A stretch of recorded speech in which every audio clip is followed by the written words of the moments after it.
이거를 우리가 노력하면은 그 젊음을 유지할 수 있다라는 거예요. 그 약 끊고 저 약 끊고 비타민만 좀 줘봤는데 한 2주 3주만 지나도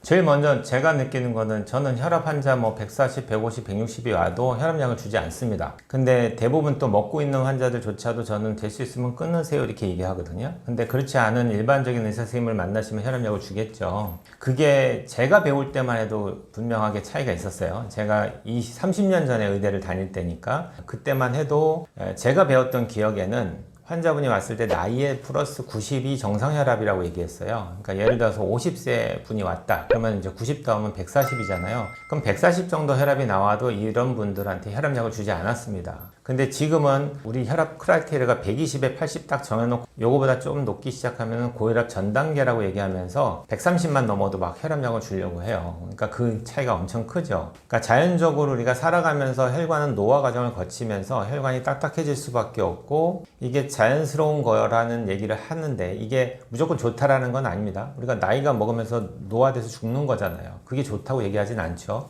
근데 젊었을 때보다 나이를 먹는 과정에서 혈관이 딱딱해질 수밖에 없는 여러 가지 어떤 요소들에 우리가 폭로돼서 살다 보니까 그렇게 되는 게 자연스러울 수 있는데 무조건 이거를 갖다가 20대의 혈관으로 만들려고 혈압을 떨어뜨리게 되면은 가장 큰 문제가 혈관이 안 돌아요. 혈압이 떨어지면서 피가 안 도는 거죠. 정확히 얘기해서 혈액이 안 도는 거죠.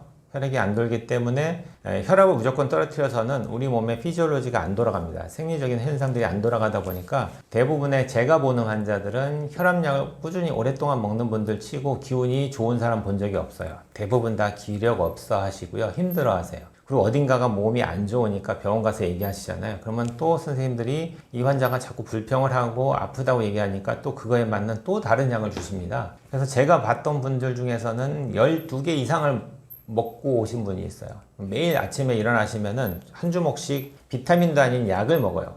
제가 환자들한테 얘기할 때는 약은 독이라고 얘기하거든요. 그래서 독을 갖다가 그렇게 열심히 먹으면서 몸이 건강해질 수 없잖아요. 기능의학자를 만나시게 되면은 될 수 있으면은 약을 안 먹고 어떻게 하면 내 몸을 건강하게 만들고 약의 도움 없이도 여러분이 건강해질 수 있는지에 대해서 자세하게 안내를 받으실 수 있을 겁니다.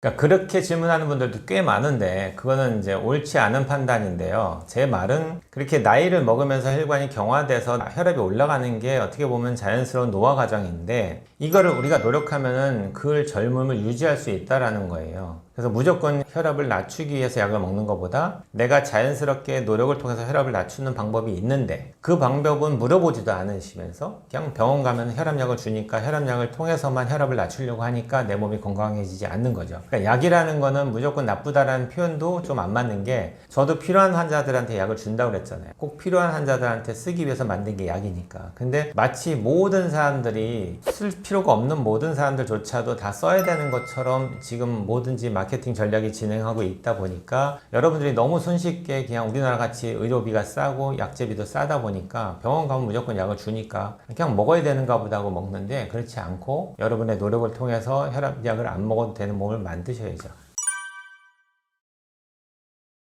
그러니까 대부분의 환자들이 나이를 먹는 과정에서 혈압이 올라가잖아요. 그러면 이제 그 혈압 때문에 혈압약을 오랫동안 먹다 오시면은 공통적으로 따라오는 게 있어요. 그게 바로 콜레스테롤 약입니다. 콜레스테롤 약만큼 정말로 빨리 퇴출돼야 되는 약은 제가 볼 때는 없어 보이는데 아직도 열심히 처방하고 있죠. 안타깝지만. 근데 그 약을 쓰다 보니까 생기는 여러 가지 문제가 생기는데 첫 번째는 당 조절이 안 되게 돼요. 그러니까 한 알 먹고 두 알 먹다 보니까 당뇨약이 또 들어오게 되죠. 그 다음에 콜레스테롤 대사가 안 돌아가면은 이 콜레스테롤이 우리 몸에서 하는 일이 엄청나게 중요한 일을 하는데 기본적으로 세포를 만드는 기본 원료가 되겠죠. 세포를 왜 만드냐? 여러분들이 지금 태어나서 죽을 때까지 모든 세포는 가만히 있지 않아요. 다시 자꾸 리뉴얼 되고 새로 만듭니다. 뼈만 예를 들자면은 지금 갖고 있는 뼈가 여러분들 6개월 지나면은 하나도 남아있지 않을 수 있어요. 작은 뼈는. 큰 뼈는 1년 지나면 아무것도 없어요. 그럼 뭐냐? 다 새로 만든 거예요. 그러니까 새로 만들 때 필요한 원료가 필요하잖아요. 그 기본 원료가 콜레스테롤이에요. 그 다음에는 신경 전달 물질을 만들고 호르몬을 만들 때도 기본적인 원료가 콜레스테롤이에요. 그러니까 얼마나 많이 필요하겠어요. 그래서 제가 검사해 보면 콜레스테롤이 높은 분들이 대부분 다 내 몸에 지금 그 요구량이 많으신 겁니다. 근데 몸이 되게 안 좋아서 왔는데 검사했더니 콜레스테롤 정상치보다 너무 낮게 돼 있는 거예요. 그러면 어떻게 되겠어요? 몸이 안 좋아서 많이 필요한 사람들인데 지금 요거밖에 못 만들고 있으면 마치 수요는 이만큼인데 공급이 안 되니까 몸이 제대로 만들어질 수가 없겠죠. 그것 때문에 몸이 계속 힘들어지는 거예요. 그러니까 하나의 약물을 쓰다 보면 생기는 문제 때문에 다른 약물을 쓰게 되고요. 이게 반복되다 보니까 계속해서 이제 나중에는 몸이 더 황폐화되고 더 나빠지는 거죠. 그거를 다 끊었더니 뭐 별다른 치료한 것도 없어요. 그 약 끊고 저 약 끊고 비타민만 좀 줘봤는데 한 2주 3주만 지나도 원장님 이제는 좀 살만해요. 기력도 좀 생기고 기운도 좀 나고 피로도 훨씬 덜해지고 이렇게 그냥 제가 한 게 하나도 없는데도 그냥 좋아집니다. 그러면 이게 아이러니하잖아요. 약을 드실 때 더 힘들었던 몸이 약을 끊었더니 훨씬 더 좋아진다. 이런 얘기를 듣다 보면은 당연히 여러분들은 한 번 더 생각하게 되죠. 과연 약이 내 몸을 건강하게 만들 수 있는가. 저도 이해가 안 되는 진짜 아이러니한 문제긴 하지만 저는 이제 제가 생각하는 이해는 의대라는 그 커리큘럼 내에서 제가 배우고 나올 때도 그렇게 배웠습니다. 그러니까 배운 대로 하는 거예요. 제 영상을 보신 분들이 이 의사는 이렇게 얘기하는 것 같은데 저 의사는 저렇게 해? 그러면 저 의사는 돌팔인가? 아니면 저 의사는 정말 나쁜 의사인가? 이렇게 생각하시면 절대 안 되는 이유가 그분이 악의를 갖고 여러분들 이렇게 얘기하는 게 아니고 의대에서 배우기를 그렇게 배운 겁니다. 130에 90만 돼도 혈압약을 이걸 처방하는 게 맞다라고 배우고 시험을 치고 나오니까 당연히 주겠죠. 저도 초창기 때 기능약 공부 안 할 때는 줬다니까요. 근데 줬는 게 당연하다고 생각하고 줬는데 그걸 조금만 생각해 보면 이게 틀렸다라는 걸 알게 돼요.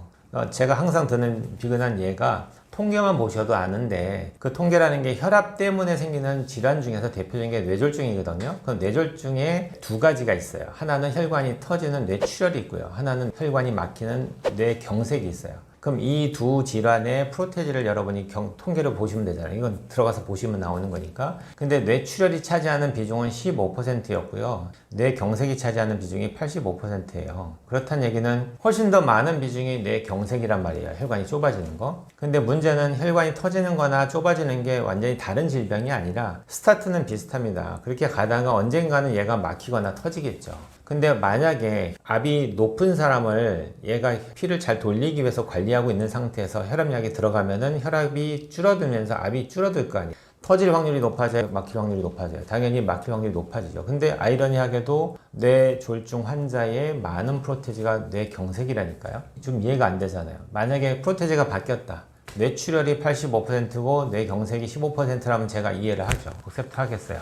약을 꼭 먹어서 어떻게든지 출혈을 막아야 되니까. 근데 그런 개념은 아니고요. 그렇다 보니까 이 약은 틀렸는데도 실제로 그냥 배우길 그렇게 배웠기 때문에 처방하는 거지 다른 이유는 없으신 것 같아요. 생각을 거기까지는 안 하시는 것 같고 모든 약을 갖다가 그래서 필요 없다고 얘기하는 게 아니니까 여러분들 오해하지 마시고 어떻게 하면은 내가 약의 도움을 받지 않고도 혈압을 잘 조절할 수 있고 혈관이 손상되지 않는 몸을 만들려는 그 노력을 할 수 있단 말입니다. 몰라서 안 하는 거지. 그러니까 그 노력을 기능의학자를 만나서 하시면 될 것 같아요.